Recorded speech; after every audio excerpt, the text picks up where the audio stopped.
Hello. જો તમે નાના બાળકના મમ્મી છો, સાવ નવા જન્મેલા બાળકના, અને તે બ્રેસ્ટ ફીડ ઉપર છે, તો એ વખતે જો તમે મોબાઈલ વાપરો છો તો તેનાથી શું થશે એની આજે વાત કરું. જો તમે એ વખતે મોબાઈલ વાપરો છો તો તમે એક બિલકુલ મિકેનિકલ પ્રોસેસમાંથી પસાર થઈ રહ્યા છો, કારણ કે તમારું ધ્યાન સંપૂર્ણપણે મોબાઈલમાં છે. અને એ જ વખતે બાળક પણ એક મિકેનિકલ પ્રોસેસમાંથી પસાર થઈ રહ્યું છે, કારણ કે બાળકને ત્યારે માત્ર પેટ નથી ભરતું હોતું, એ તમારા શરીરમાંથી, તમારા આત્મામાંથી એક સ્પંદનો પણ ઝીલતું હોય છે. એનું આખું શરીર એક હૂંફ મેળવતું હોય છે, તમારી સાથે ત્યારે કનેક્ટ થઈ રહ્યું હોય છે, અને એમાંથી જ એની ખુદ પરનો પણ કોન્ફિડન્સ બનાવી રહ્યું હોય છે.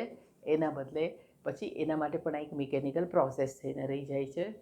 ઉપરાંત બીજું એ થાય છે કે એનું ધ્યાન પણ મોબાઈલમાં ખેંચાય છે.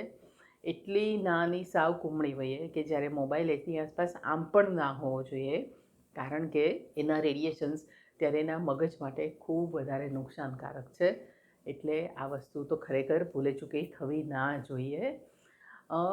બીજું એક જે ગરબડ થાય છે કે જે હૂંફ, જે કનેક્શન મા સાથે થવું જોઈએ, આપણે અત્યાર સુધી આટલા સેંકડો વર્ષોથી જોતા આવ્યા જ.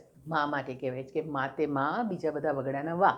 કારણ કે બાળક જ્યારે જન્મીને કોરી પાટી જેવું મગજ લઈને આવ્યું હોય છે ને, ત્યારે એમાં સૌથી વધુ લખાણ, મતલબ કે સૌથી વધુ બધી વસ્તુ એની મા તરફથી જ એમાં ફીડ થતી હોય છે. અને બાળકના ગ્રોથ ઉપર સૌથી વધુ એની માની અસર હોય છે. સૌથી વધુ બાળક એટલે જ એની મા સાથે જોડાયેલું હોય છે. આ જોડાણ આમ તો એ જ્યારે પેટમાં આવે છે ત્યારથી શરૂ થઈ ગયું હોય છે, પણ એના બ્રેસ્ટ ફીડના મહિનાઓ દરમિયાન એ જોડાણ ખૂબ મજબૂત બની રહ્યું હોય છે.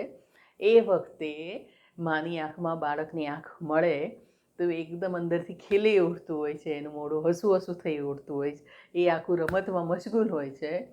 એ જોઈને એની માને પણ એના હૃદયમાં જે હરખની હેલી ઉમળતી હોય છે, એના માના બોડીમાં પણ આખા હોર્મોનલ ચેન્જીસ એના મગજમાં ત્યારે થાય છે, પોઝિટિવ હોર્મોનલ ચેન્જીસ, કે જે માને પણ ફટાફટ સ્વસ્થ નોર્મલ બનાવવા તરફ લઈ જાય છે. માને પણ એક ઊંડા સંતોષની લાગણીમાંથી પસાર થવા મળે છે, અને એ વખતે એનું હૃદય સીધું જ એના બાળકના હૃદય સાથે જોડાતું હોય છે. આ ઉચ્ચ પ્રકારની ઘટના જો વચમાં મોબાઈલ આવી જાય છે તો તદ્દન સામાન્ય થઈને રહી જાય છે, અને મા અને બાળક બહુ જ બધી સરસ વસ્તુઓ મિસ કરી જાય છે. હવે જો આ સમયમાં એ બંને વચ્ચે જોડાણ નથી થતું, તો એ જ બાળક જ્યારે 7-8 વર્ષનું થશે, 12-15 વર્ષનું થશે, એની માની કોઈ વાત સાંભળવા તૈયાર ન હોય, એનેથી હંમેશા એ ઝઘડો કરતો થઈ જશે. એને એ ગાંઠતું નથી, ગણકારતું નથી, કારણ કે એ એનાથી જોડાયેલું જ હોતું નથી.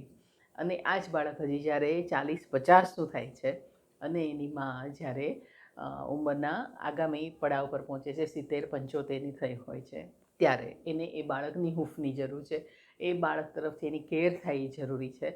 પણ બાળકના હૃદયમાં એ વસ્તુ જન્મી જ નથી હોતી કે એણે એની મા પ્રત્યે આ ધ્યાન આપવું જોઈએ, કારણ કે એ જે રીતનું એના મગજનું પ્રોગ્રામિંગ નાનપણમાં થઈ જવું જોઈતું હતું, એ જ્યારે 4-5 મહિનાનું હોય, 7 મહિનાનું હોય, એ અરસામાં તો એ તબક્કો મિસ કરી ગઈ છે એની મમ્મી. એની મમ્મીએ ત્યારે એના મગજમાં, કારણ કે બાળક જ્યારે જન્મે છે ને એ પછી જ એના મગજનું પ્રોગ્રામિંગ થવા માંડ્યું હોય છે. એટલે આખી જિંદગી બાળક કેમ વર્તશે એ પ્રોગ્રામિંગ બહુ જ નાના આ ઉંમરના તબક્કામાં થઈ જતું હોય છે. આથી ત્યારે જાગૃત રહેવું બહુ જ જરૂરી છે.